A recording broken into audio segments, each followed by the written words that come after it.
Sitting on technological creep, rambling about how technology tries to take over everything. We recently had a new sofa delivered. It's a grey two-seater sofa. It's comfortable, small enough to fit into our lounge, and we could afford it. That was basically the criteria we went shopping with. It had to be under a certain size because of the space we had available, within our budget for obvious reasons, and it had to be comfortable because it's always good to have aspirations. I love old Chesterfield sofas. If I had my way in our lounge, we'd have a high wing-back chair in my reading corner and the deep old leather Chesterfield sofa against the long wall. However, I can't have my way yet, so we set our sights on a more modest sofa. Earlier in the year, my wife had spotted a sofa showroom with a sale on, so we headed off to see what they had available. The first thing I had to get over was the price. I'm not an extravagant man, and I'm always on the lookout for a bargain. When I saw the price of the so-called sale prices, I was about ready to get back in the car and drive home. The second thing I had to come to terms with is the fact that all the sofas were plugged in. This took me a while to get my head around. All of them had the ability to recline at the touch of a button. I knew these sort of sofas existed. I even have some friends that own sofas like this, but the whole plugged-in sofa thing hadn't really registered with me. It surprised me so much I took a photo of all the trailing power leads in the showroom. Of course, having supplied power to the sofa for the reclining mechanism, it would be rude not to supply you with the now ubiquitous USB charging ports. So there you have it, a showroom full of sofas with electronic reclining mechanisms and USB charging ports. If I'm honest, I wanted to head out to the car again. My wife is blessed with a cooler head than me, so she patiently walked around the showroom testing different styles of sofa, ignoring my muttering about the prices. Eventually she narrowed the choice down to about 5 that she liked and asked my opinion. Well, that one's okay, I suppose, I reluctantly conceded. My wife seemed delighted that I'd finally entered into the spirit of things and called the man over. He started talking us through the prices, and it became clear that since we had no interest in a reclining mechanism, we could remove at least £100 off the asking price before we'd even started negotiating. We were asking for the smallest size they made, so again the guide price was dropping before our very eyes. This had become a game, and now I was emotionally invested. By the end of it, we'd ordered a sofa, made to order, without a mechanism, without USB charging ports, without needing to be plugged in, but with the cloth covering of our choice, all within budget. Result. Clearly, there is nothing inherently wrong with having a sofa which has a recline function, and USB charging ports are not wrong in and of themselves, but I still long for the days when I will own my own worn leather Chesterfield. The whole experience made me wonder, are we sitting on technological creep? I know I'm not the only one who longs for simpler times with less things that need to be plugged in or require me to download and update. The computer I'm typing on now requires an update. My iPhone requires an update, but I haven't got enough memory to execute it. This week, my car even requested a software update. Enough! I don't want this. I spent 3 days at the art conference in London last week. The conference hosted a variety of talks in many different subjects, but technology was something that cropped up again and again. Technological creep is something that concerns a lot of people, and most people are not concerned about electronic sofas. They're concerned about how tech is used in our schools and workplaces. Inevitably, AI was the hot topic most speakers weighed in on. The beauty of an event like ARC is it's so big they can invite all kinds of people to speak, and it seems that the people come running to the opportunity. Chloe Lubinsky was sent to represent the AI company Anthropic. Her task was to convince us all of the usefulness and the bright future which their products will usher in.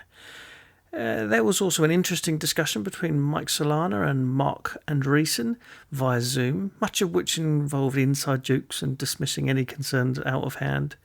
Tyler Cohen speculated about who the biggest winners and losers might be in the inevitable AI revolution, as well as painting a fairly dismal picture of a possible future where mankind's most meaningful contribution would be feeding data into AI machines and generally babysitting it. It's fair to say that whilst these folks were given the platform, they did little to move the needle in their favour. On the other side of the debate, AI skeptics also voiced their concerns. Jonathan Pajot led the charge on that front, closely followed by Ross Douthat and Sophie Winkleman. Each had a different aspect of technological creep in their crosshairs, but they all took aim and fired at will. Ross Douthat's brilliant short talk about the dangers of our online lives is well worth watching. He identified 3 risks to be aware of: substitution, distraction, and obsolescence. Substitution is the idea that technology, including AI, is repeatedly offering us digital substitution. It is removing the real and personal experience and offering us a virtual alternative. Douthat mentioned that whilst online dating has worked for some and created some happy marriages, the culture of online dating has been a net negative. Too often we are substituting in an inferior digital replacement than the superior in-person activity. Back in January, I mentioned about how shopping in a real supermarket was a way some people combat the epidemic of loneliness. They force themselves into the places where people are in order to find some human connection. Distraction is the idea that despite the digital goods being inferior to the real in-person connection, it is always available. The bottomless scrolling apps we all use are designed to provide content for us like a waterfall. There is no bottom of the page to reach by design. Douthat describes the familiar reality that although we know these things aren't good for us, they're sticky in the sense that they're hard to be completely rid of. Obsolescence is the idea that as technological creep increases, humans are made obsolete. We saw this first with bank machines replacing bank tellers. Cashiers have now been replaced by individual scanners we carry around the supermarket. Fast food outlets barely have humans take your orders these days. You're greeted by a screen onto which you place your order. My parents recently went on holiday to Sweden and accidentally stayed in a self-service hotel where all their interactions with the hotel were via email or an app. No need to bother with the pesky concierge, just check your email. The humans are becoming obsolete, which will only increase more as companies look to take advantage of AI. While some technological advances are beneficial to us, as I always say, I am thankful for modern dentistry and the anaesthetic, but that doesn't mean that we should embrace all technological advances with open arms. Technical creep usually presents itself to us in the beguiling form of efficiency and convenience, the twin seductresses of our age. Another example I could give happened just today. My eldest son has just finished his GCSE exams and was headed to the local sixth form college for a sample day. In order to take part in this taster day at the college, he had to download a new app on his phone, set up a profile, watch some videos online, and it's infuriating. Why? Why does he need to do all this? To save someone in the admissions office the trouble of taking an ID photo of the students themselves, and to have us input the information they want at scale? It's more efficient. It's more convenient. Little does the admissions officer know that they are 6 months away from an AI chatbot being able to replace their role wholesale. And for what? What did all this technological creep achieve on behalf of the college? The college now has staff who are unable to think for themselves. They're reduced to babysitters of the all-knowing admissions computer, which must be fed regularly and appeased in order for the smooth running of the college. And the student's first impression of the college is via email, through a screen, no faces, no names. That's a rubbish first impression.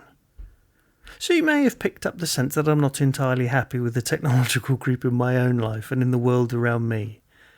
Arthur Brooks gave a great talk at ARC about escaping the matrix. He gave some solid, achievable advice on how to set good boundaries with the tech in your own life. My aim is to do more of it. I have some limits on tech, but I want to go further with placing limits on myself. I want to be more deliberate with the ways I engage with the technology around me. Thanks for your company if you've joined me on my ramble today. I hope you found it interesting or thought-provoking. If you have a friend who you think might like it or appreciate it, why not send them a link?